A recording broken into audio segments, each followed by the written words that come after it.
sur Terre de Mission, l'émission religieuse de TV Liberté, en ce dimanche 19 février, dimanche dit de la quinquagésime.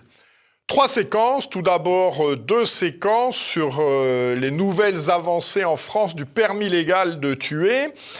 Tout d'abord une rencontre avec Nicolas Tardy-Joubert, président de la Marche pour la vie, à l'occasion du vote le 1er février dernier par le Sénat de la liberté, de l'inscription dans la Constitution de la liberté de l'avortement pour les femmes.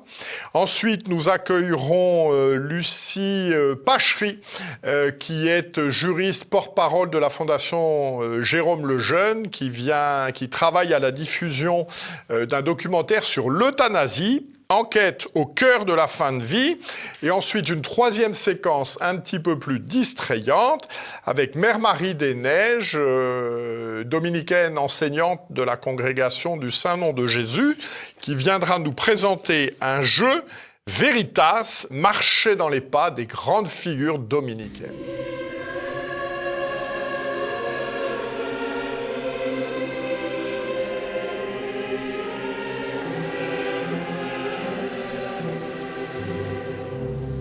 Bonjour Nicolas Tardy-Joubert. Bonjour Pierre Legendre. Donc vous êtes le président de la Marche pour la vie, la dernière Marche pour la vie ayant eu lieu le 22 janvier, puisque l'avortement est de nouveau sous les feux de l'actualité.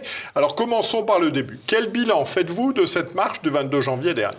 Je crois que nous avons eu une belle marche avec 20 000 personnes déclarées et beaucoup de jeunes comme d'habitude. Donc je pense que c'est notre grand succès, c'est de mobiliser les jeunes un dimanche de janvier où il fait très froid. Deuxième chose, c'est le bon écho médiatique que nous avons pu avoir, c'est important. Et puis, nous avons eu des invités percutants, notamment sur l'euthanasie, un médecin en soins palliatifs, le professeur, le docteur Tesson, et puis le professeur Devos, qui nous a parlé de l'envers du décor en Belgique. Et puis, bien évidemment, nous avions également le sujet de la constitutionnalisation de l'IVG, sur laquelle nous sommes opposés. Mais je pense qu'il y a eu d'excellents échos, et donc il y a même eu un écho à l'Assemblée, au Sénat, mais nous pourrons en reparler. Alors vous allez nous en parler effectivement. Donc je rappelle pour nos téléspectateurs, donc le 1er février dernier, il y a quelques jours, le Sénat a voté un texte en faveur de l'inscription de l'accès à l'avortement dans la Constitution, 166 voix pour, 152 voix contre. De quoi s'agit-il ? Alors, vous vous souvenez qu'à l'Assemblée nationale, au mois d'octobre, une proposition de loi de la France Insoumise, de Mme Panot, a été votée très largement d'ailleurs. Cette proposition de loi devait passer au Sénat. Elle a été inscrite dans une niche parlementaire du Parti socialiste et débattue. Pour qu'elle soit adoptée, il eût fallu que le texte soit exactement le même au Sénat. Or, il y a eu un débat, si je puis dire. Le sénateur Bas, qui est LR, a proposé un amendement sur ce texte. Souvenons-nous qu'à l'Assemblée nationale, la proposition, c'était de faire de l'IVG un droit complet, c'est-à-dire garantir l'effectivité et l'égal accès à l'IVG dans la Constitution. L'amendement du sénateur Bas, c'est de supprimer la notion de droit, mais de permettre à la femme d'avoir la liberté de mettre fin à sa grossesse. Cet amendement a été accepté, voté par le Sénat. Une majorité s'y est opposée, nous pourrons y revenir, de sénateurs LR, par exemple. Mais avec toutes les forces de gauche, cet amendement a malheureusement été adopté, ce qui ouvre sa possible inscription dans la Constitution. Maintenant, que va-t-il se passer ? Comme le texte n'était pas exactement identique entre l'Assemblée nationale et le Sénat, il doit repartir à l'Assemblée nationale pour être à nouveau voté. Et puis, à cela suivra, un référendum éventuel. Alors nous avions donc la Marche pour la vie le 22 janvier, ce vote le 1er février, qui est je dirais, complètement contradictoire avec les attentes de ces marcheurs. Alors, la question légitime, ça sert à quoi de marcher ? Alors, à quoi ça sert de marcher? C'est toujours une bonne question. Je pense que nous sommes la lumière dans une nuit qui tombe sur la France, où les consciences s'obscurcissent. Donc nous avons des jeunes qui sont là, qui vont porter le flambeau aussi. Nous gardons donc ces lampes allumées et il faut savoir qu'au cours du débat au Sénat, la marche pour la vie a été mentionnée 3 fois par 3 sénateurs différents, ce qui veut dire que nous avons un certain écho. Et si nous ne descendons pas dans la rue pour dire et clamer que la vie mérite d'être protégée de la conception à la mort naturelle, je dirais qui le fera.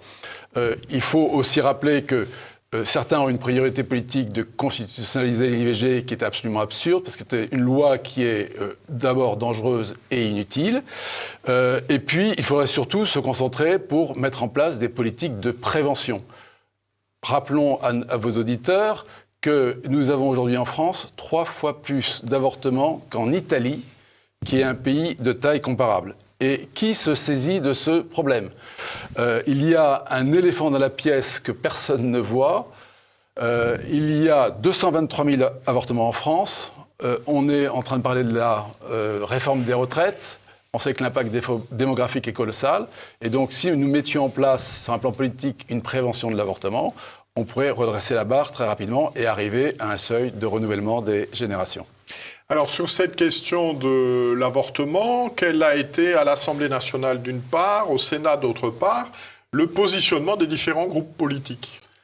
Alors, à l'Assemblée nationale, ça a été voté très très largement. Il y a eu, je crois, de mémoire, 32 résistants qui s'y sont opposés, mais qui voulaient néanmoins constitutionnaliser la loi Veil, parce que pour eux, c'est la référence absolue, alors qu'on sait tous que ça n'est pas une bonne loi. Au Sénat, vous l'évoquiez, 152 personnes s'y sont opposées. Donc, le président du groupe LR, Retailleau, et un certain nombre de sénateurs centristes, l'ont suivi. Mais toute la gauche et l'extrême gauche se sont portés en faveur de l'amendement du sénateur Bas. On peut dire que c'était un coup bas par rapport à la défense de la vie, sans vouloir faire de vilains jeux de mots. Les LR ont voté quand même 119 contre, 16 pour et une dizaine d'abstentions. Et l'Union centriste, ils étaient 28 contre et 17 pour. Donc, si vous voulez, il y a toujours un magma dans les groupes de gens qui sont prêts à toutes les compromissions. Et là, malheureusement, l'écart entre les votes pour et contre est de 14 voix, donc c'est relativement faible. Mais entre les abstentionnistes d'une part et puis ceux qui ont voté pour et qui se sont laissés entraîner par un très mauvais amendement, eh bien, cet amendement a été voté. Il faut noter que il y a eu une motion de rejet qui a été présentée par le sénateur Ravier en tout début de séance et qu'il a été le seul à voter. En fait, le Sénat a considéré qu'il était utile d'avoir un débat et qu'il n'était pas utile de voter cette motion de censure. Ce qui est regrettable parce que nous n'en serions pas là. Voilà. Alors aujourd'hui, la suite des événements est entre les mains de qui? Qui peut décider de quoi? Alors, les 2 textes votés entre l'Assemblée nationale et le Sénat sont légèrement différents. Oui. Okay. Donc aujourd'hui, pour aller plus loin, il faut que les 2 textes soient identiques. Ce qui veut dire qu'il va y avoir une navette. L'amendement du sénateur Bas, donc qui prévoit, je vous le relis, que la loi détermine les conditions dans lesquelles s'exerce la liberté de la femme de mettre fin à sa grossesse, doit repartir à l'Assemblée nationale. Il est fort probable qu'il soit voté à l'Assemblée nationale, parce que même si ce n'est pas exactement ce que les féministes et les ultra-radicaux réclament, ce sera une inscription dans la Constitution, donc c'est une pierre noire dans notre jardin. Donc ça va repartir à l'Assemblée nationale, ce sera voté. Ensuite, de 2 choses l'une. Si on laisse aller cette proposition de loi jusqu'au bout, s'il n'y a pas d'action du gouvernement... Et ça aurait lieu quand, à peu près, ça? Écoutez, je ne sais pas, dans les semaines à venir, j'imagine. Dans les semaines à venir. C'est proche. C'est assez proche. Enfin, tous les 2 ou 3 mois, j'imagine pas qu'il n'y ait pas eu de vote à l'Assemblée nationale. Ensuite, de 2 choses l'une. Ou le gouvernement laisse faire, et ensuite, puisque c'est une proposition de loi qui est émise par un député de la France Insoumise et qui a été reprise par, d'ailleurs, une majorité de gens qui suivent l'extrême gauche, j'irais bêtement, il y aura un référendum. un référendum en France pour se prononcer sur l'inscription, oui ou non, de la liberté de la femme, je dirais, à avorter, inscrit dans la Constitution. C'est évidemment complètement décalé d'avoir un référendum sur ce sujet-là. Ça peut nous permettre, je dirais, de mobiliser aussi, et donc, mais dans le contexte dans lequel nous vivons, avoir un référendum sur un sujet sociétal alors que l'avortement n'est pas menacé en France, c'est absolument étonnant. Donc ce que peut faire le gouvernement, c'est de dire, OK, il y a un consensus entre les deux chambres, et donc nous allons faire un projet de loi qui donc sera voté, dans ce cas-là, en reprenant les mêmes termes, mais projet de loi veut dire qu'il n'y a pas de référendum, ça devra être revoté par l'Assemblée nationale et le Sénat, et ensuite il y aurait une réunion du Congrès avec un vote, et donc compte tenu du rapport des forces, très certainement une constitutionnalisation de l'IVG dans notre Constitution française, dans une norme supralégislative qui est absolument pitoyable. Alors, en complément de ce que vous venez de dire, j'entendais la semaine dernière sur la radio la présidente du planning familial, madame je sais pas quoi, dire qu'elle ne voulait surtout pas de référendum parce que ça donnerait la parole aux opposants à l'avortement. On est quand même dans un curieux système démocratique. Oui, c'est absolument. Mais nous serons là pour le dire et nous continuerons à résister avec tous les marcheurs et toutes les personnes de bonne volonté qui, en France, gardent les lampes allumées. Merci beaucoup, cher ami. Merci beaucoup, Nicolas.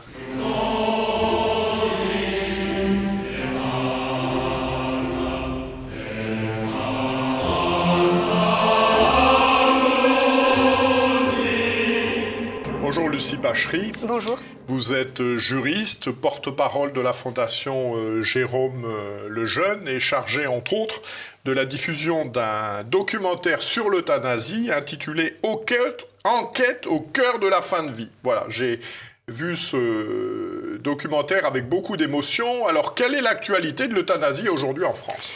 Alors en effet, la Fondation Jérôme Lejeune se mobilise dans le débat qui s'est ouvert sur l'euthanasie, avec une mobilisation d'envergure, avec un cri d'alerte, tout mais pas ça, toutmaitpassa.org. Vous pouvez trouver toutes les informations sur toutmaitpassa.org.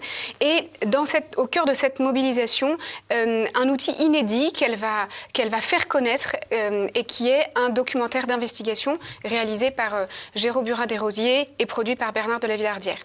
Et donc cet outil inédit, ce documentaire a été réalisé en réponse, en parallèle à l'actualité sur la fin de vie, à l'actualité de l'euthanasie en France, puisque comme vous le savez, le débat s'est ouvert en septembre. Emmanuel Macron a annoncé, plutôt sur un registre d'ailleurs, sur le registre de l'émotion, a annoncé l'ouverture du débat sur l'euthanasie en remettant une décoration à Lynn Renaud et en disant « Votre combat pour la dignité, en l'occurrence pour l'euthanasie, nous honore et nous oblige. C'est le moment de le faire, donc nous ferons. » Donc il a annoncé clairement, officiellement à ce moment-là, qu'il allait ouvrir un débat sur la légalisation de l'euthanasie en France. Et quelques jours plus tard, il a annoncé l'ouverture d'une convention citoyenne pour afficher une sorte d'image de démocratie participative, pour rallier les citoyens à cette cause, entre guillemets. Et donc cette convention citoyenne compte plus de 150 maintenant, c'était annoncé 150, mais en réalité il y a 180 citoyens tirés au sort pour se réunir pendant 9 sessions, c'était la 5e session ce week-end, pour réfléchir à savoir si le cadre actuel répondait aux situations individuelles rencontrées ou s'il fallait que la loi évolue.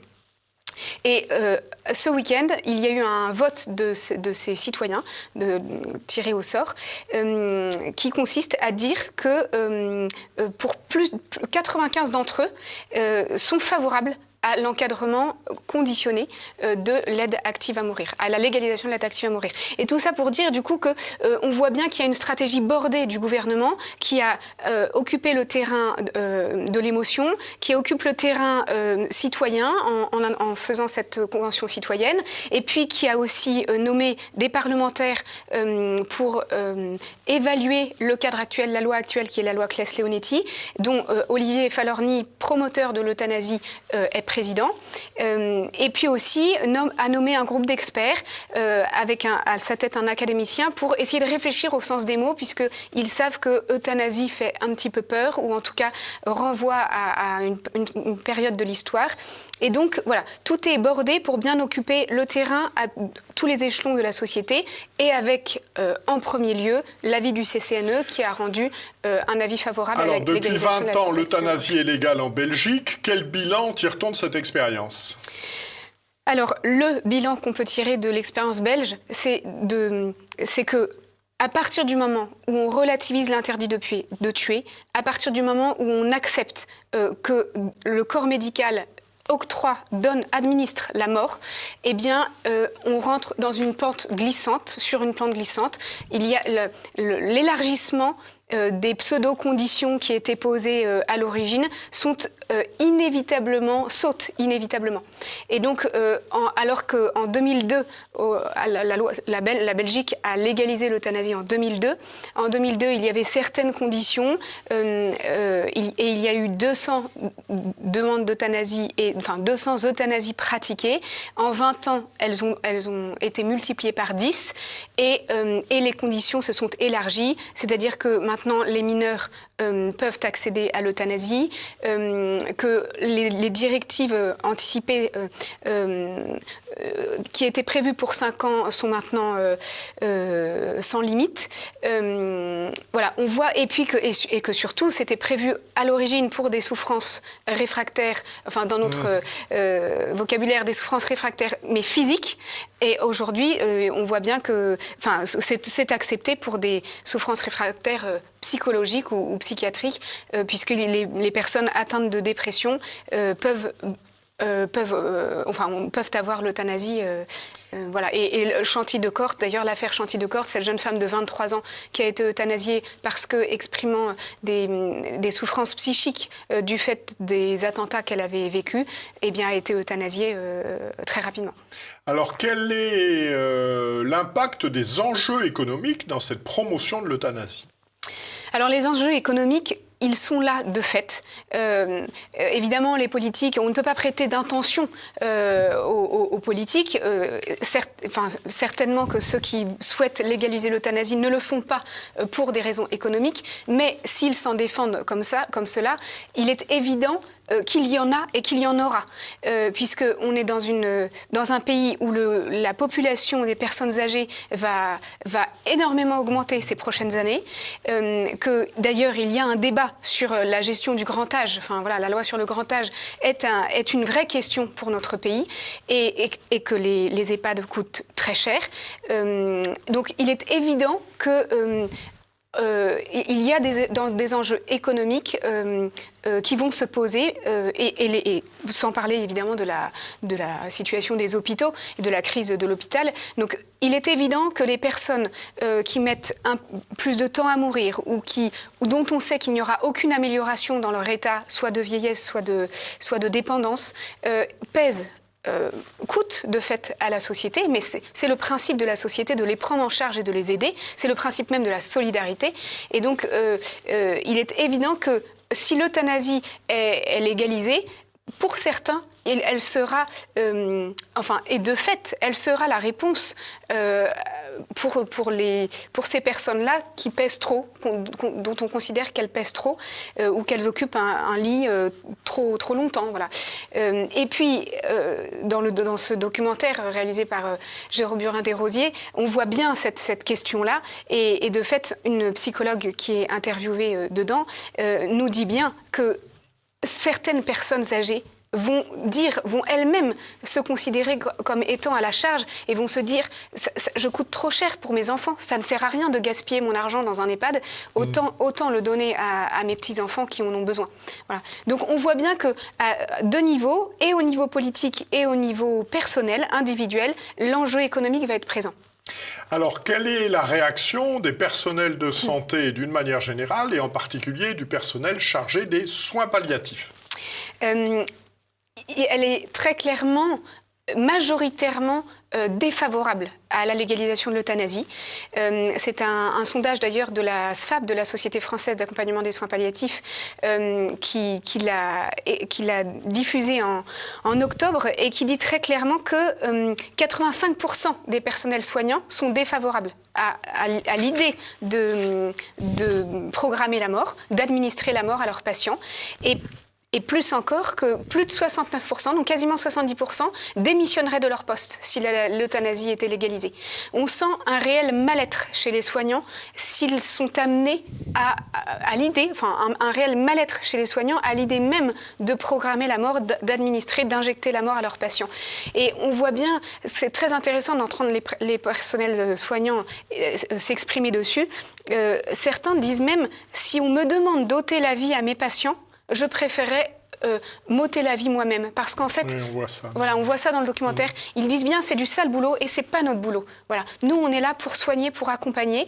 Parce que si on rentre dans la mort administrée, dans la légalisation de la mort administrée, eh bien, on va devoir trier nos patients. On va devoir accepter de les trier, accepter de se dire, lui, bon, il demande l'euthanasie, en effet, il souffre. Il souffre trop, donc voilà, on va lui accéder à sa demande.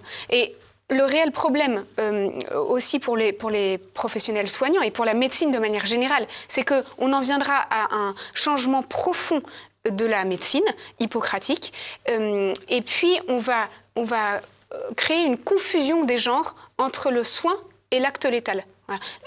Injecter la mort, administrer la mort, l'injection létale n'est pas un acte médical et ne pourra jamais le devenir. Et d'ailleurs, on le voit en Belgique, c'est ce qui commence en 20 ans de légalisation de l'euthanasie.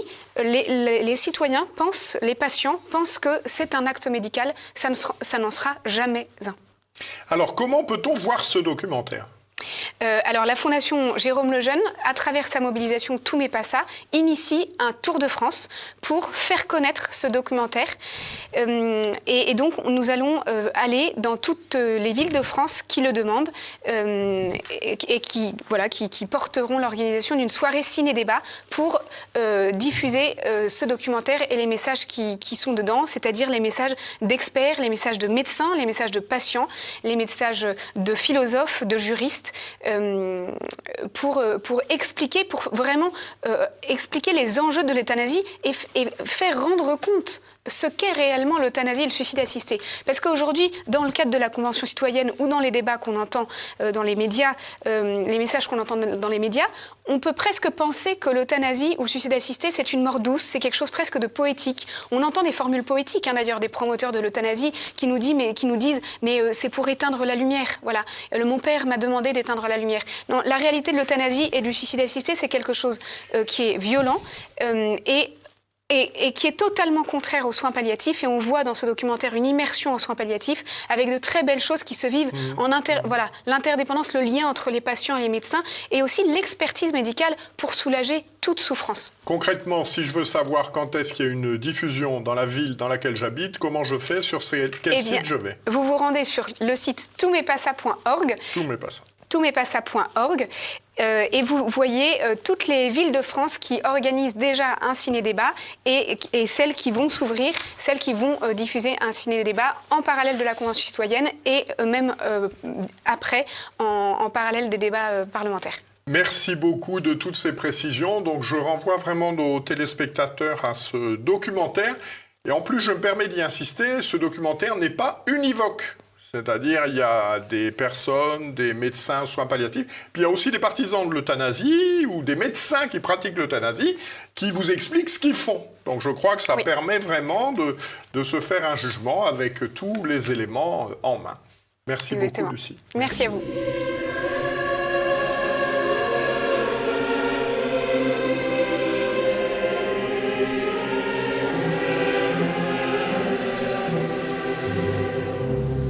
Bonjour ma mère. Bonjour monsieur. Donc nous finissons cette émission par une note un peu plus réjouissante et récréative. Donc vous êtes maîtresse des novices de la congrégation des dominicaines enseignantes du Saint-Nom de Jésus, congrégation aujourd'hui de 257 sœurs, dont 25 novices dont vous vous occupez. Et ce noviciat a eu l'idée de ce jeu Veritas. Alors, quelle est l'origine de ce jeu ? Comment l'idée en est-elle venue ? C'est une aventure qui a commencé il y a 3-4 ans, et qui a duré de longs mois. Elle est partie de l'idée d'une de nos sœurs artistes qui voulait permettre à nos élèves de connaître l'ordre dominicain tout en se distrayant. Et elle a pris forme, cette aventure, lors du 8e centenaire de notre ordre, puisque l'ordre dominicain a été approuvé par le pape en 1221. Et donc, 2021 nous avait paru une belle date pour que ce jeu Veritas voit le jour. Veritas du nom de la devise de notre ordre. Alors, Pardon.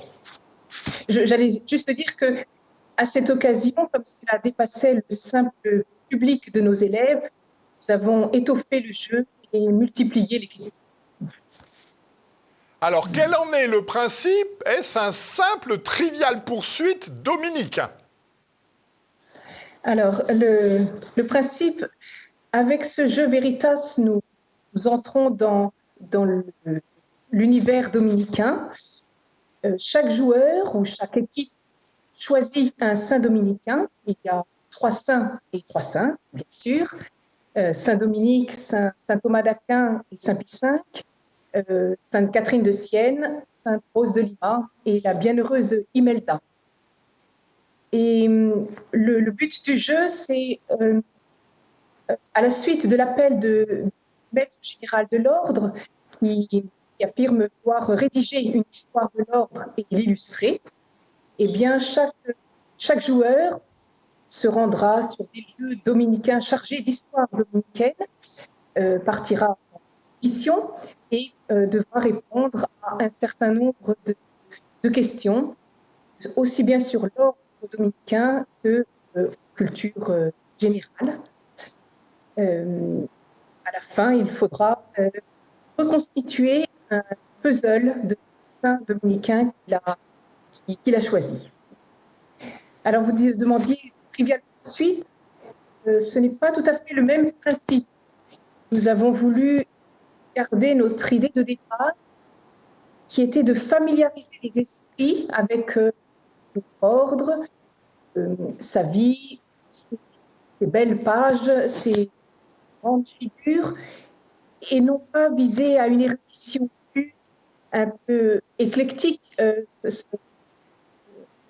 allant dans tous les domaines. Donc nous avons visé à une unité autour des époques de nos saints, des saints choisis, donc au XIIIe au XVIIe siècle, ce qui ne nous empêche pas, bien sûr, de faire des incursions dans le XIXe, dans le XXe siècle. Au XIXe siècle, il y a la restauration de l'ordre dominicain en France par le père Lacordaire, et puis la vie dominicaine, bien sûr, continue. Donc, une unité, ce que nous voulions, c'était bien montrer la place de l'ordre dans l'histoire de l'Église, la relation très étroite entre l'histoire de l'Église et l'histoire profane. Mais donc, pour cela, nous avons essayé de préserver cette unité. Alors, pouvez-vous nous présenter, puisqu'il y a différentes séries de questions, différents thèmes, à quoi correspondent ces thèmes, et puis peut-être nous donner quelques exemples de questions en fonction des niveaux, puisqu'il y a des niveaux. Oui, en effet.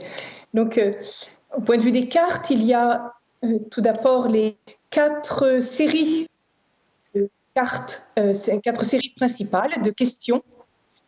Donc, bien sûr, les questions Veritas, tout d'abord, sur l'ordre dominicain. Elles sont à l'honneur, puisque ce sont celles qui rapportent le plus, bien sûr. Les questions Lux, qui sont des questions de culture générale, d'histoire, de géographie, de musique, etc. Des questions Quidoubi, c'est-à-dire des questions d'art, présentant des monuments ou des œuvres d'art, Saint-Étienne-du-Mont à Paris, le Beau-Dieu à Amiens, mais encore des lieux comme le théâtre d'Épidore, voilà, donc quelque chose d'assez varié. Et puis le quatrième type de question, Otsium, c'est-à-dire détente, loisir. Ce sont des questions de mime, de dessin. Il s'agit de mimer dans un temps record un certain nombre de mots groupés autour d'un thème. Alors, aussi les travaux et les joues, la navigation, les expressions françaises, il faut mimer, poser un lapin, faire le dos rond, fusiller du regard. Hein. Voilà. À propos des questions véritas et il y a effectivement, nous avons choisi toujours d'avoir 3 niveaux de questions, que toute la famille puisse participer. Voilà par exemple un exemple de question de Veritas. Le surnom de bœuf muet de Sicile fut donné à saint Thomas d'Aquin par le prieur de Naples, saint Albert le Grand, les étudiants de Cologne. C'était les étudiants de Cologne qui lui avaient donné ce surnom. Mais encore, les compagnons du bienheureux Sadoc, la veille de leur partir, virent apparaître leur nom sur les murs de la chapelle, dans le ciel, au martyrologe. Ils virent leur nom apparaître. Donc, question de supérieure. Quelle importante figure, morte en 1655, fut très liée à la fin de sa vie à un couvent de dominicaines de Paris? Le Cid, Don Juan ou Cyrano de Bergerac? Eh bien, c'est Cyrano de Bergerac. Donc, quelques exemples.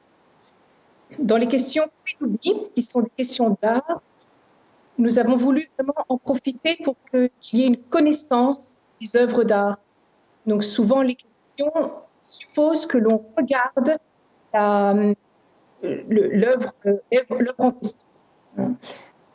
Voilà. Choses variées. Alors, quelles sont les réactions des joueurs, puisque ce jeu est désormais diffusé? Eh bien, il nous semble que depuis 1 an, le jeu a remporté un beau succès. Les familles de nos élèves, dans les familles de nos élèves sont heureuses de pouvoir répondre à beaucoup de questions. Dans les familles qui ne connaissent pas spécialement l'ordre dominicain, beaucoup nous disent qu'ils apprennent beaucoup de choses en jouant. Et donc, voilà, ce sont les témoignages que nous avons. Alors, j'ai moi-même joué avec mes petits-enfants.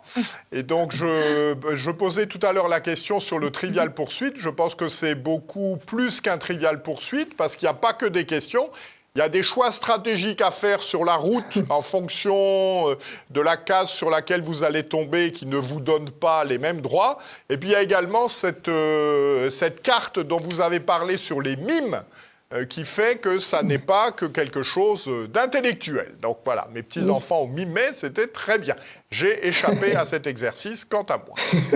Comment se procurer ce jeu ?